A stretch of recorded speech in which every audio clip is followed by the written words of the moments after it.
Good morning, everyone. I am here on the grounds of Shortwood Teachers College, located in Kingston, Jamaica, where the home of Go for God is located. And I'm standing here with the lead pastor of my church, Go for God. Go for God Family Church is a church where my husband and I are members here in Jamaica. And I could not be any more excited to have Pastor Christopher Morgan as a guest on the Set the Stage platform. Pastor, I'm glad to be here. Glad to be here. Pastor Chris, thank you so much for joining. We are located here at Shortwood, and I have one question for you. I really am interested in helping the viewers to understand the story behind Go for God. I know that, well, I've heard the story many times, but the viewers have not heard. You went to Oral Roberts University, which is located in Tulsa, Oklahoma. Which is not a place where you normally find a lot of Jamaicans, Not right? normally. Not normally. Not a lot of Caribbean people in Tulsa. Right? And you went to this private university, which you can share a little bit about the viewers with.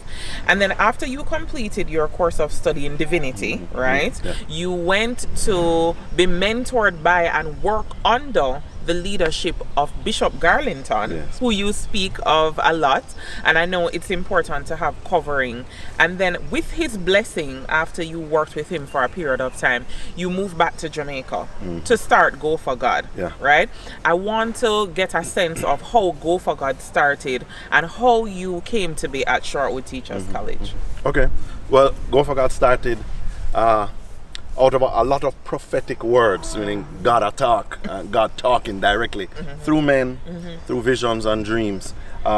In particular, so after Oral Roberts University, Masters in Divinity, went to Bishop Garlington, as you said, I got a prophetic word that said, it's time for you to go home. It's time for you to go home and do the work that God has for you to do. Jamaica is home, right? So I took a year. I took 12 months to process and to download God's vision for what He wanted me to do, a lifetime of vision. In particular, the story of why we are here. That's particularly powerful and exciting because I woke up with a dream where God said, you are going to be connected to a higher level tertiary educational institution that teaches leaders and teaches teachers. So of course I wake up in the morning and I'm thinking Micah Teachers College, right? And I wake up Michael, the which Michael. is I went there. So Michael, is the well-known teachers college. My mother was at Michael for years. Went to Michael, taught at Michael, and so forth. So I called my links at Michael, but it didn't feel quite right. So upon moving home, I'm driving around and looking for where to be, and I remember I was driving past this campus not knowing what it was, and I said to the person driving, I said, what is that place? And they said, that is a teacher's college of some sort. I said, we better turn in, because I felt that it wasn't going to be at Michael, so it was at the teachers college. So came onto this campus and fell in love with it, felt the presence of God in me and speaking clearly about this beautiful, wonderful campus and teachers college. So I began to pursue it. I remember meeting with the principal for the first time, and here's how she met me. When I met with the principal, I met her, Dr. Foster Allen is her name, and she said, Mr. Morgan, Pastor Morgan, we've been waiting for you. She says, God has been waiting for someone just like you to come and to start a church on this campus and to affect the entire Shortwood family. So the vision that God had given me met the place that God had sent us to. So that is why we're at Shortwood Teachers College. That is why we're so integrally involved in all the activities here. I'm the chaplain of the Shortwood Teachers College now. So we're fully involved in the college as well as the primary school and so forth. So we're firmly rooted here. And it is a big part of the vision God has given us for the community and for the nation. Absolutely, absolutely. And in our next segment, we're going to talk to you a little bit about how Go for God and its vision plans to impact the nation for generations to come. Yes.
today we welcome Pastor Chris to set the stage. Pastor Chris, thank you so much for joining. Glad to be here.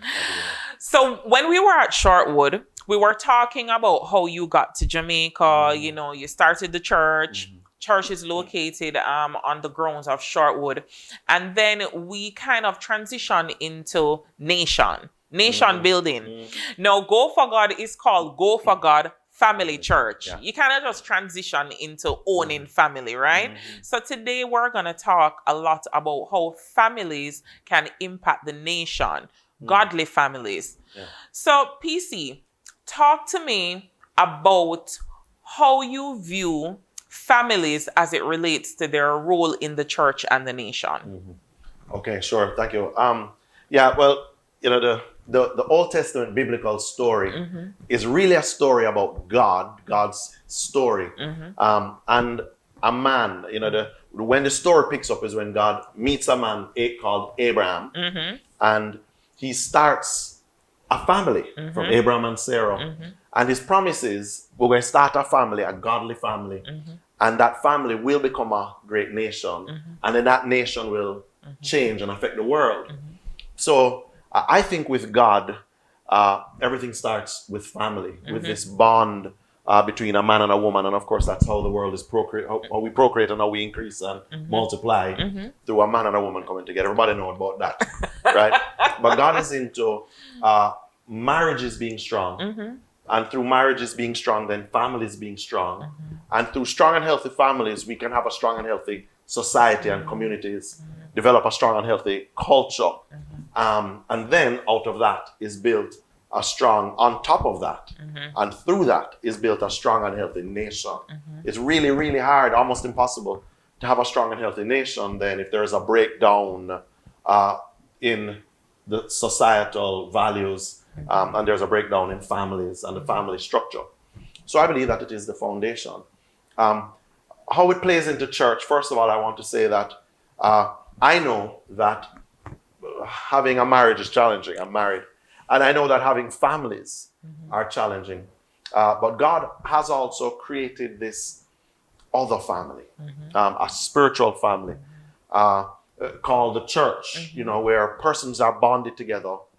They're brought together, they grow together, you know, not necessarily in blood, right? But, you know, in the spirit, you know. And church should be a family as well. So Go for God Family Church. I mean, our church is called Go for God, but everybody call it Go for God Family Church, which is really interesting.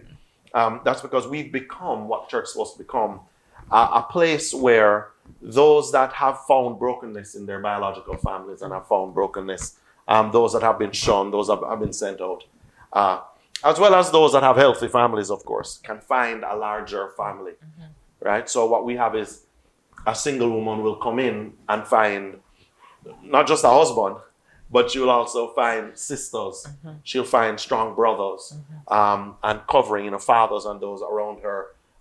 You know, a young man can come in and find good brothers to walk his life with. A widow can come in and find all of what she needs, their spiritual children even. So anyone that is ostracized, beaten, broken, hurt by the world, should be able to go to a good church and find a father, find a mother there, find sisters. So church really is this other God-given family unit. That's such a blessing. So I believe that family is the root, healthy family is the root of a successful nation. And I also believe that the church is also a part of that extended spiritual family that should undergird all of what is good and strong and purposeful in a nation. Absolutely. Yeah. Well, thank you for that, PC. You're welcome. And for clarifying, you know, the role of family within the church. But it's interesting because as you spoke, I started to think about my own experience and how I see the whole woman winning, you know, and I know that marriages come together. You have a man and a woman coming together, right? And I know that women are very strong and firm, but I want to talk to you about the role of a man as the head of his home and what that should look like, because I've heard you preach and teach on this before, and I want the audience to kind of get a sense of how is it that we should step back and allow men to take their rightful place in society. What are your views on that? Well, I wouldn't want a woman to have to step back from a good place, from a strong place. Where I'm concerned, I think the Bible is clear on roles, but I think where we find problems is in proper functionality or productive functionality, and where the function of leadership is concerned in man and woman. I think the best leader should lead, right? I don't think it should be a man lead, woman lead. I think it should be the best leader should lead. So big ups to my mother, big up to my wife, big up to my mommy, but big up to my wife Marsha and my beautiful daughters. They're all leaders and they're all strong. And there are ways in which my wife leads me because she's better functionally at some things, and there are ways that I lead because I'm better functional. Part of the challenge with, let's say, the feminist movement or the feminist movement and a woman's movement to lead and to be strong, and if it is pushing down and damaging any other leaders that should be functioning, then that's where the problem comes. So I say let the best leader lead. And as far as... That's a mindset, by the way. Yeah. Let the best leader lead. Yeah, let the smarter one, the one that's faster, let the one that's more skilled in an area, let them lead. You know, so it's up to a good leader, male or female, in a role or in a position, to assign the best person to do a task, right? You know, when it comes to men leading, though, I think there is a problem. And that is what a lot of women are responding to.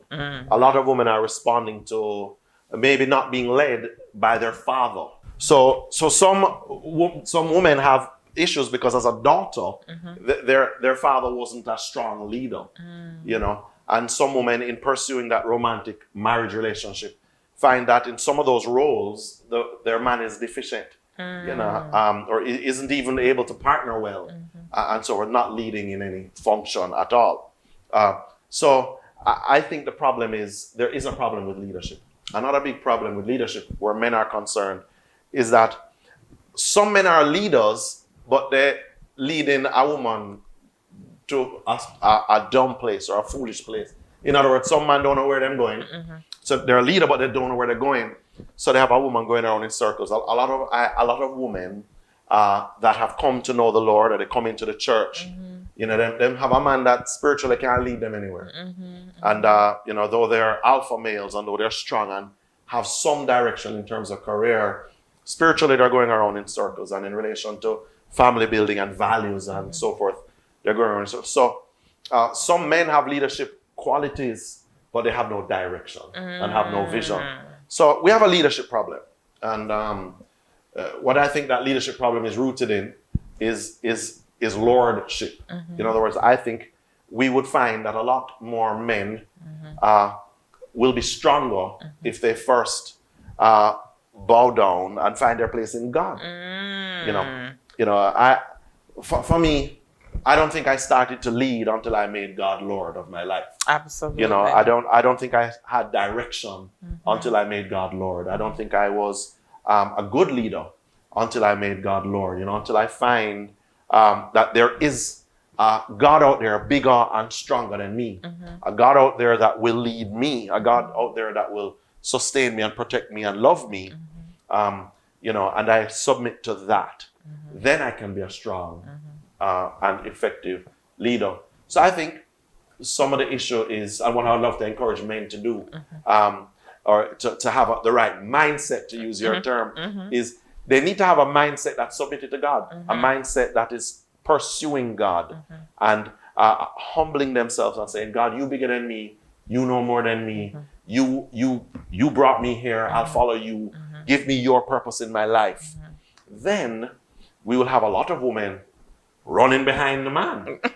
Even if they're a leader, they're going to chase behind, not run down a man, but follow him, because then he will be ahead, he will be a true leader, you know, because he's pursuing the Lord, taking them in the right direction. I want to encourage men to find God, you know, and to pursue his purpose in their life. Yeah. Amazing. So PC, we talk about next level success here at Set the Stage. And it seems to me that what I'm hearing is for a man to set the stage for next level success in his life, personal, spiritual, professional even, that he needs to submit himself and his life and his goals and his dreams to God's lordship, right? And everything else will follow, right? And that's amazing. That's really a mindset, guys. And I want you to really think about it and do a self-reflection. You know, men, do that personal reflection and say, is God really Lord of my life? You know, what do I need to do to set the stage for next level success? What is the state of affairs as it relates to my soul? You know, and where am I with God? And if things aren't falling in place in your life, that's probably a really good place to start. What do you think, PC? I agree. So, all right. So I heard you preach this sermon, and you listed a couple of things that was, you know, you were saying people think that crime is a problem in Jamaica, but it's really not, you know. This is a problem with Jamaica. This is the problem with Jamaica. And we know we have a lot of deficiencies as a nation. I can say that because I'm Jamaican, right? I own parts of the problem. You know, we have a lot of issues that are related to the indiscipline of our people. And we could go on and on and on. But there's no denying that there's a crime issue in Jamaica. We do have a crime problem that we need to respond to. I think every government from the 1980s has known this.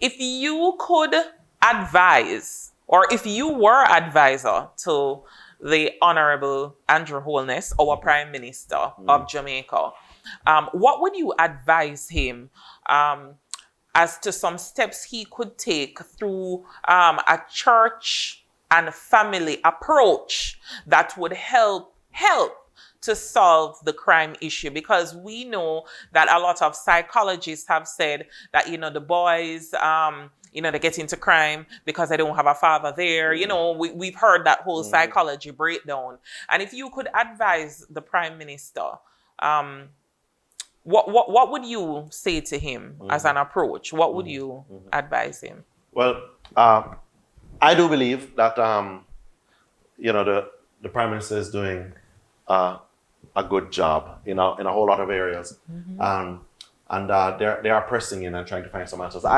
Honestly, I would tell him to hire Sally Gray. You understand? I'd tell him to hire Mark Gray and Sally Gray. I would tell him he needs to find strong leaders, strong, young, intelligent leaders, right? That love God. I think the problem isn't really the poverty. It's not the immorality.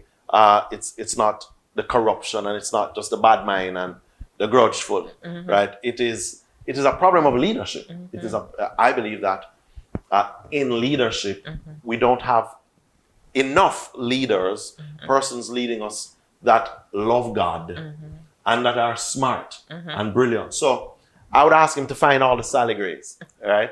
I'd ask him to come to Go for God and find all of the young, brilliant persons that love God first and love their people, love their country, and want to serve their country, and that are smart. You know, a lot of people love God, and they're strong and they hide in the church, and they're not stepping up into leadership.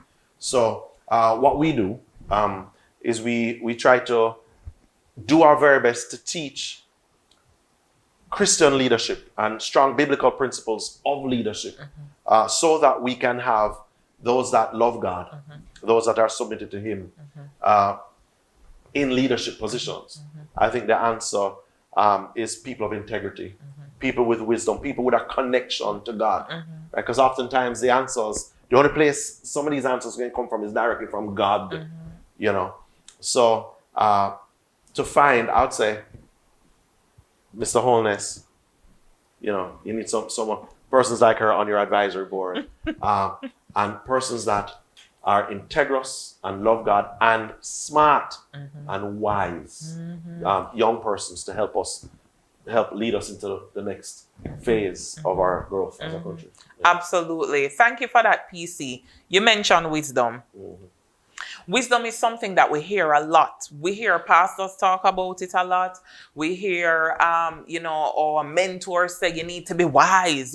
What does it really mean? As we look to set the stage for next level success in our lives, what does it mean to use wisdom, to have wisdom? And how do we know when we're making wise decisions? Here's how I think about it. And here's how I've been thinking about it lately. I think that the growth and the idea of growing and excelling and increasing in life, it begins with our closeness and growth in our relationship with God, right? When you really think about it, God is the source. God is the foundation of all revelation, and anything that can take you into the future is to be found in God. So, I think if we would get connected to God, I say it's all about your proximity to God. How close are you to God? How close are you to that source of true wisdom and true knowledge? I'm talking about the fact that God can tell you the future. God can give you solutions where there are no solutions to be found.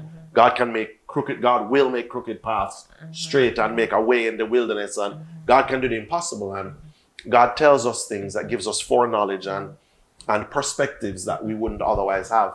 So I think wisdom itself is rooted in God, in relationship with Him, true relationship with Him, and also rooted in hanging out with people that are also smart and rooted in God. The wise counsel as well makes you wiser. So, I say, if you want to have quantity, you want to increase in quantity, then you need to increase in quality. And if you want to increase in quality, you have to increase your proximity. In other words, you have to get closer to God. Yeah.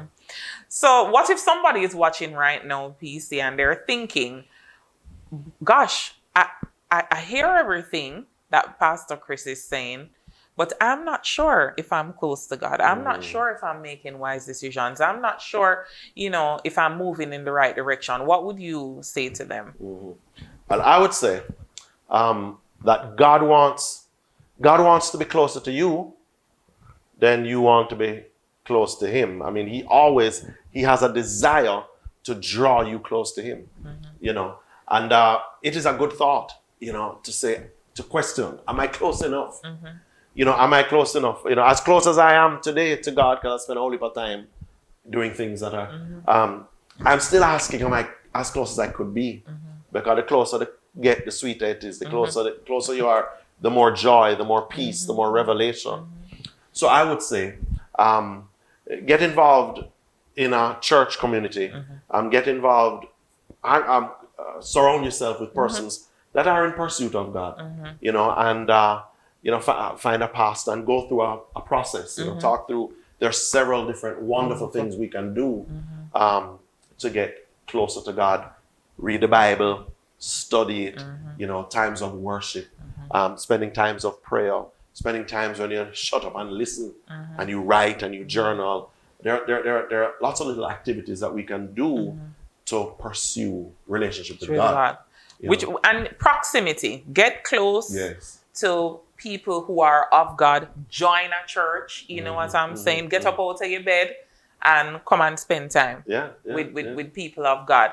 I'm happy that you brought it back to the church, PC, because I want to find out from you, what is the vision that you have for Go for God as it relates to building families that can help to build the nation? What is the vision that you have for that? And what is the role that men will play in that? I know I'm talking a lot about men, but I feel like the men get left behind sometimes, and I really wanted an episode on Set the Stage that will help men to set the stage for next level success in their lives, not just professionally, but more so spiritually, and how they can, reclaim their place, know, as head of the home and so on. So as it relates to your vision, building the family from the church's perspective, the family will build the nation. And what is the role of men in all of that? Yeah. Well, you know, first of all, I believe that Go for God Family Church is intentional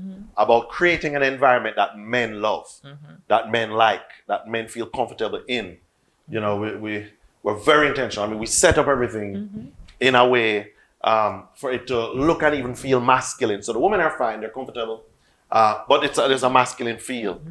Some churches just don't really cater to men, you know, and so forth. So a lot of what we do is, you know, I believe we have a very manly church.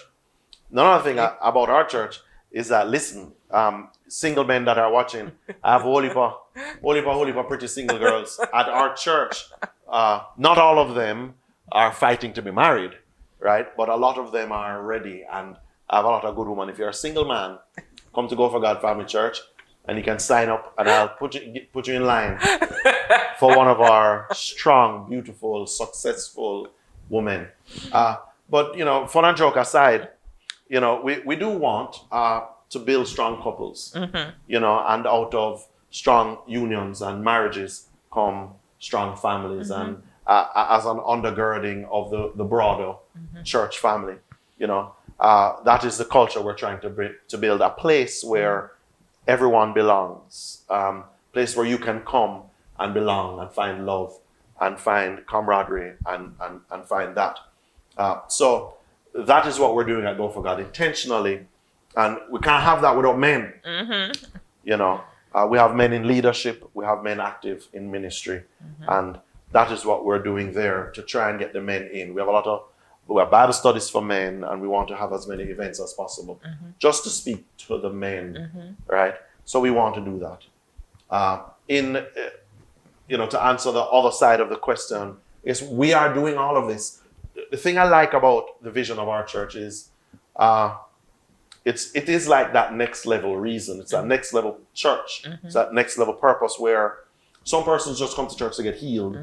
Some persons just come to church to find a man. Some persons just come to church to because they're broken, and they just come to get saved or something, or they just come to get the Spirit on it. Yeah. But we have that after all of this. Then what? We have all of that answer. We have the reason for the healing, the reason for the salvation, the reason for the marriage. The reason you want to be strengthened is so that you can go out and lead in the nation. So we need men to go out and lead.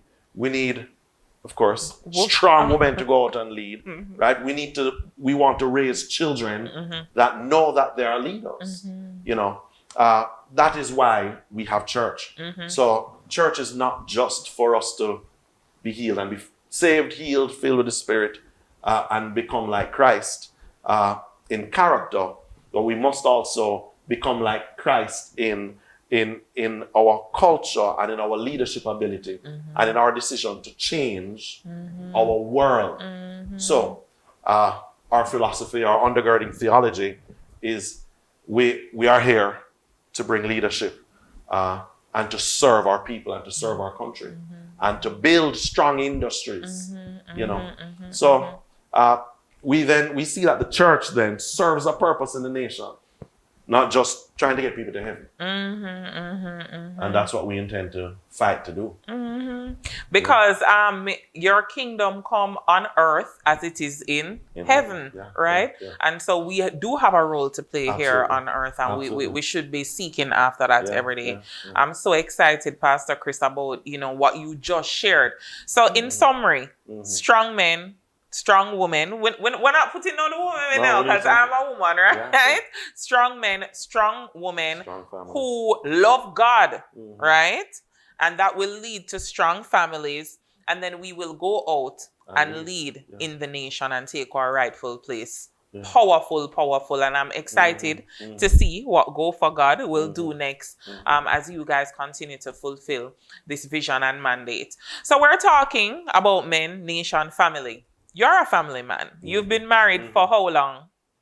I've been married for 10 years in March. What? Coming March, married for 10 years. Awesome. Mark and I have been married for, well, October coming, we're going to be 10 years 10 years. still. Yeah. Awesome. Yeah. Congratulations. Thank you. So, Pastor Chris, how do you balance your role as lead pastor with being a father? And then I know you have 2 beautiful girls. So, you're pastor, right? You are husband, you're father. Talk to me about that balance that you have to maintain or create. Yeah. Well, I think it's a matter of time management, prioritizing, therefore, time management. It's easy for me. Listen, I mean, I love my wife. My wife works with me in the church. She's a pastor at the church, and she works in the church. She also works with me in the business, and she's an excellent mother. So it's easy to love her, right? And it's easy to live with her because she's also a really nice person, right? And then my daughters are so easy to love. So the question seems unfair. You know, it's really easy to make family a major priority. Now, I do love what I'm doing. Very passionate about my purpose. As a pastor, it carries a weight. Nowadays, because this interview is during the COVID time and all the things, and everything mixed up, and the offices are at home, and kids are at home all day. So it's a matter of categorizing in the mind and trying to do work during work time, do church work during church time, do marriage stuff during other time, do parental stuff during parental time, and really trying to keep the kids out of the room. Let the children have a play area, let them have a study area. Trying to categorize is what is very, so in terms of time, prioritizing, and in terms of space as well, people don't think about it, but the right time and the right space to do things helps to, fragment things in our mind and to keep things separate. God has made it easy for me, I guess. So the balance is possible. It is possible. It takes work. So I'm making it sound easy because the rewards are just so close to doing it. But yeah, work at prioritizing time, work at the space thing as well. And one thing that is huge for me in my life and the success of everything that I am and what I'm doing is even as a pastor, I am pastored. So as I cover persons, I am covered. So my mindset is dependent on being covered and being surrounded by other pastors. So what helps me, when I talk to my pastor, my big brother pastors as well, they'll ask me, how's your marriage? How is the balance? When you're going to take a vacation, when you and I are going to go off, and when are you going to? So when you have persons that, when you submit yourself to accountability, to ask you about the priority and to emphasize prioritizing, then it makes it a lot easier. Some of the reason why a lot of persons fail in it is not because they don't love them kids and love them, is that they don't have anybody making sure they're doing it. I'm telling you that I'm a big man, right? I think. And I'm not young. I'm a big man and I'm not young anymore, but I have a bigger man over me. I'm submitted to an older person. I'm submitted to my pastor, my bishop. I'm submitted to big brothers who can ask me the questions and ensure that I'm living a balanced life. So I just think this is key. I'm always conscious that if I don't prioritize, if I'm not successful in it, it's not so much that the people under me or those that I'm leading are going to jump on me and cuss me off, but they might not even know. But it is that I'm covered, and those above me will ask me. I want to encourage you, if I may, to make sure you have a pastor. The problem in your marriage may be that you're not accountable to anybody that is asking you about your marriage. The problem in your priorities could be that you don't have advisors and persons that are there to ask you the tough questions and to encourage you on in the way that you should be. So I'm behaving myself, not just because I have people looking at me and wanting me to, depending on me to, but because I have pastors. I have persons above me that are helping me to be balanced as well. PC, that was so profound, so powerful, because what I'm hearing is that next level success does not so much depend on you believing that you can balance it all, but how you go about ensuring that you have an advisory board around you in all areas of your life, helping you to keep balance, because they are the ones who are looking on and they can see what you're not able to see. Absolutely. So guys, audience, I want you to ensure that you have an advisory board set up in all areas of your life, because that will help to set the stage for next level success. I have one last question for you, PC. Okay. There's one role we haven't spoken about, which is that of businessman.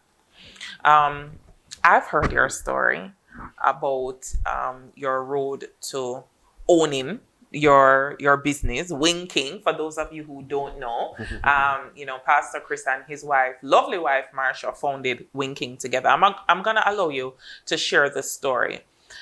I want you to share the story, and I want you to talk to young people who are desirous of going into business. They have a lot on their plate. They're looking at things in the natural right now, and they're saying there are not enough resources. I don't have the time. I can't this and I can't that. But you are lead pastor. You're a husband. You're a father, and you started your business. Yeah. And it was from humble beginnings, right? Yeah. And so for the persons who are looking to go into business and saying, boy, I have too much going on and I don't have this and I don't have that. So empower them from your story to know that it's not about where you start or how you start or what you have on your plate when you start, but it's about where you're headed and how you finish. So share your Wing King story with us, please. Sure. Very quickly, Wing King started from nothing. I never have nothing. What seemed like nothing. So the first thing I kind of be like a preacher and say, it's possible that what you have, you think is nothing. Too many examples in the Bible of persons that presented all they had to God as nothing. And God showed them that nothing was all that they needed. Or that, what you give to him, he will multiply. I have a thing the way I say, that God said, all you need to do is add and I will multiply. So what we did was we started with what we had. All I had was my mother's kitchen. You understand? And enough money to buy a bag of chicken wings. Right? And I had friends. So I invited them over and made chicken for them. What I had was the internet and I could go on and research. So everything that was free and that was available in terms of development of the skill and the ability, I did. A lot of hard work. All of these things that don't cost anything, that don't cost that much, we did. So myself and my wife, we worked hard at creating, at cooking wings for people and creating sauces and creating sides that were different and that were new, innovative and so forth. So, but again, it's important to note that it wasn't a big money investment. It was an energy investment. It was a time investment. It was a research and development investment. And then it was, I guess, a lot of faith in God, but risk in inviting people over and asking them to taste it. Some people don't want nobody to taste them food and tell them it don't taste good. But a don't taste good was just as good as a taste good because it meant that we could make it. We should shift to do something better. So we started from nothing, but it was more than enough in the hand of God, right? The main advice I always give to young people, therefore, is, two things. One is, I was determined not to give up. Even in those moments where somebody said it never tastes good or somebody complaining, right? I was determined not to give up, SallyAnn. We kept on having these events and people kept coming out and namming off the wings. We kept on pressing. So you would call people over to your home, just your personal home? Over, yeah, we just tell them, come over on Friday. And we're going to cook wings.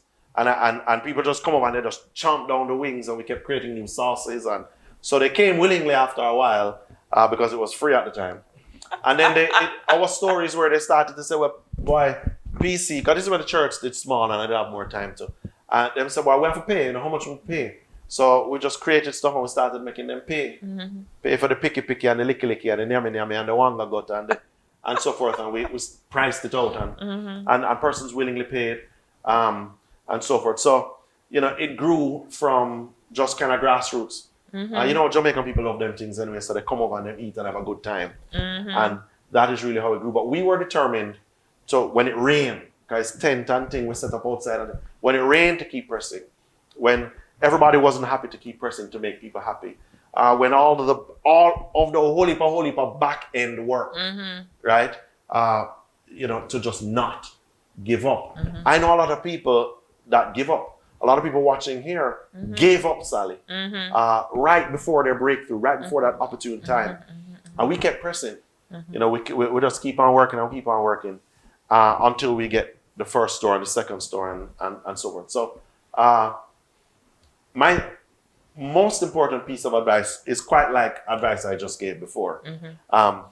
It is taking it from the Bible, the value of having advisors. Every step of the way, we were covered as well by advisors. And I could see a pattern in the success of the business based on the involvement of advisors. So when things start to go down, I realized, because I'm not talking to my advisors, and when you start to talk to people, it go up and so a lot of people like to try to prove to themselves or the world that they're wicked and wild and versatile and them gifted and them strong, and a lot of us like to prove that we can do it on our own. And that's not biblical. It's not even asked of you. God is not trying for you to prove to him or anybody else that you can do it on your own. The smartest people, the wisest people, the most successful people have persons in their life that are smarter than them. Put it this way. I just had to be the one that make good sauce. I had to be the one that make good chicken wings. Nobody never good like me. Go try winking the sauce. You know. But I was not the smartest person in terms of financial accounting, marketing, but we tried to do everything on our own. We don't stay in our lane.